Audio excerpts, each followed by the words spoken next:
Hello everyone, myself Vidisha. Today I will continue with second concept of geomorphology, that is concept of process and stages. Geomorphic process landforms के ऊपर अपनी अलग अलग छाप छोड़ते हैं। हर जियोमॉर्फिक प्रोसेस खुद का एक ग्रुप लैंडफॉर्म का स्पेसिफिक कलेक्शन डेवलप करता है। इसको ये थॉर्नबरी ने बात बोली है। सबसे पहले हम बात करेंगे कि जियोमॉर्फिक प्रोसेस होते क्या हैं। थॉर्नबरी ने बोला है कि वे सभी फिजिकल और केमिकल चेंजेस जिनसे सरफेस अफेक्ट होता है, या फिर जियोमॉर्फिक प्रोसेस वो मीडियम है जो सरफेस से मैटर को ट्रांसपोर्ट करने में कैपेबल होता है। जहाँ पे जियोमॉर्फिक प्रोसेस जनरेट होते हैं उन प्लेसेस के बेस पे इन प्रोसेस को तीन भागों में डिवाइड किया गया है: एंडोजेनेटिक प्रोसेस, एक्सोजेनेटिक प्रोसेस और एक्स्ट्रा टेरेस्ट्रियल प्रोसेस। इनको डिटेल में देखते हैं। फर्स्ट है एंडोजेनेटिक प्रोसेस। वो प्रोसेस जो अर्थ सरफेस के अंदर जनरेट होते हैं उनको एंडोजेनेटिक प्रोसेस बोलेंगे। इनको जो लासन है उन्होंने हाइपोजीन के नाम से बताया है, और जो पेंक हैं उन्होंने इनको एंडोजीनियस के नाम से बताया है। ये जो अर्थ सरफेस है उसके ऊपर डिस्पैरिटी क्रिएट करते हैं, लाइक एज जो वोल्केनो है वो। सेकंड है एक्सोजेनेटिक प्रोसेस। वो प्रोसेस जो अर्थ सरफेस पर उसके एटमॉस्फेयर से जनरेट होते हैं उनको एक्सोजेनेटिक प्रोसेस कहते हैं।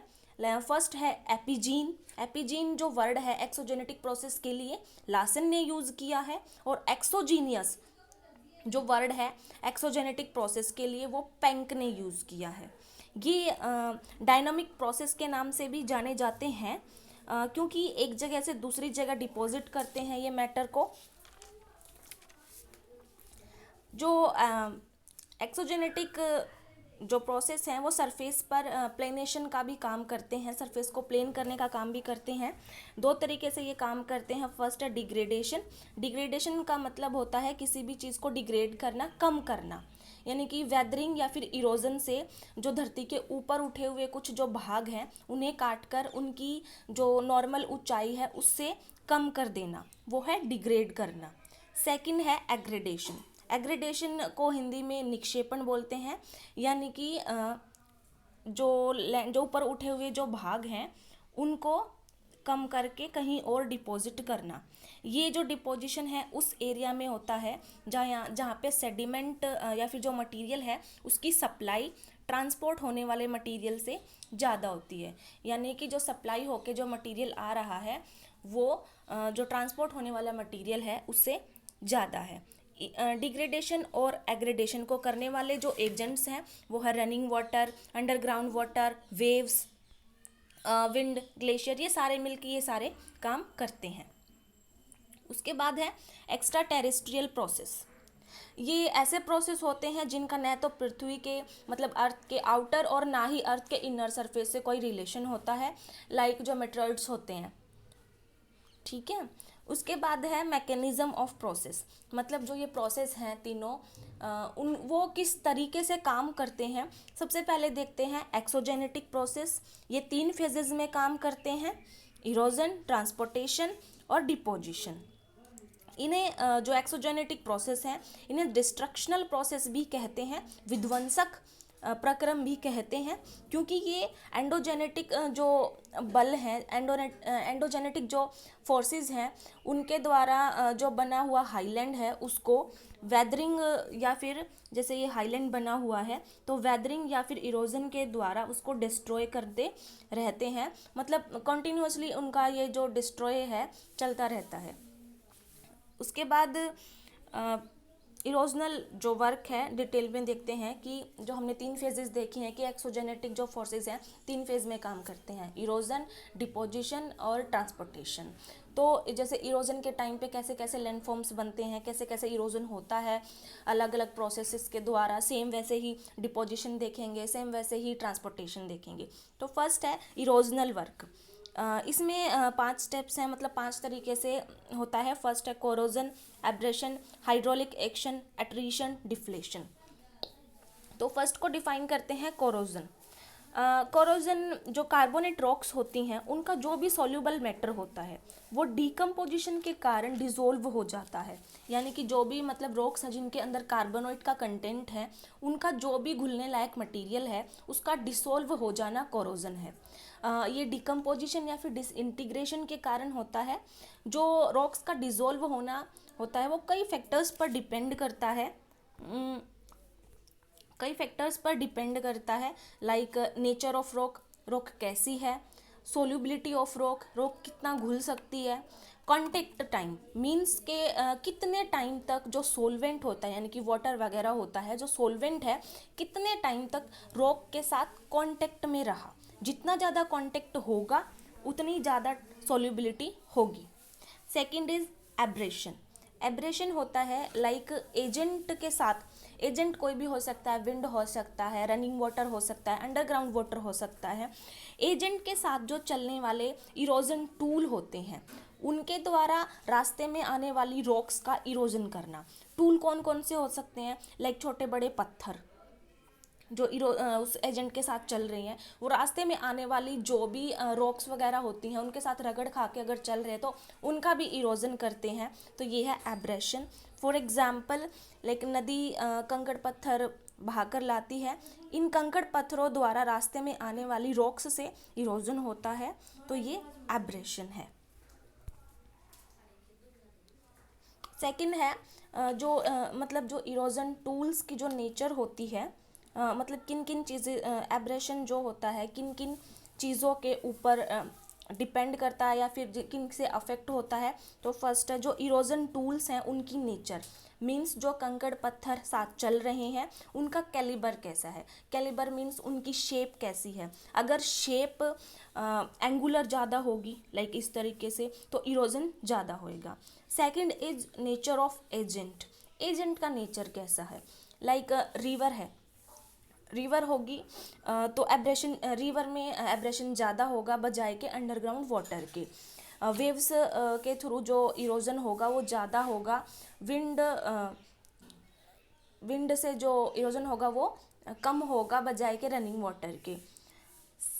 उसके बाद स्लोप ग्रेडियंट है, ढाल प्रवणता। नेचर ऑफ सरफेस रॉक के मतलब जो सरफेस की रॉक है वो सॉफ्ट है तो कम ज़्यादा इरोजन होएगा, अगर हार्ड है तो कम इरोजन होएगा। थर्ड है हाइड्रोलिक एक्शन, रिवर सी वेव के प्रेशर से जो रॉक्स का डिसइंटीग्रेट होना होता है उसको हाइड्रोलिक एक्शन के थ्रू ही काउंट किया जाता है। इसमें कोरोजन और एब्रेशन दोनों होते हैं। सेकंड फोर्थ है उसके बाद है एट्रीशन। एट्रीशन क्या होता है, जो इरोजन टूल जब आपस में टकराकर टूट फूट कर छोटे होते रहते हैं वो एट्रीशन के अंडर आता है। ये रिवर रनिंग वाटर जो होता है रिवर में वो ज़्यादा होता है तो रिवर में ये ज़्यादा होता है, विंड में भी ये ज़्यादा होता है बजाय के और एजेंट्स की। फिफ्थ है डिफ्लेशन। डिफ्लेशन विंड के थ्रू ज़्यादा होता है, जब विंड लूज और ड्राई पार्टिकल्स होते हैं जो रेत के उन्हें उठाने या उड़ाने का काम करती है तो वो डिफ्लेशन के अंडर आता है। तो ये हमारा हो गया इरोजनल वर्क। उसके बाद आगे बात करते हैं ट्रांसपोर्टेशन। ट्रांसपोर्टेशन मतलब अलग अलग एजेंट के थ्रू इरोजन के मटेरियल का ट्रांसपोर्ट अलग अलग तरीक़ों से होता है।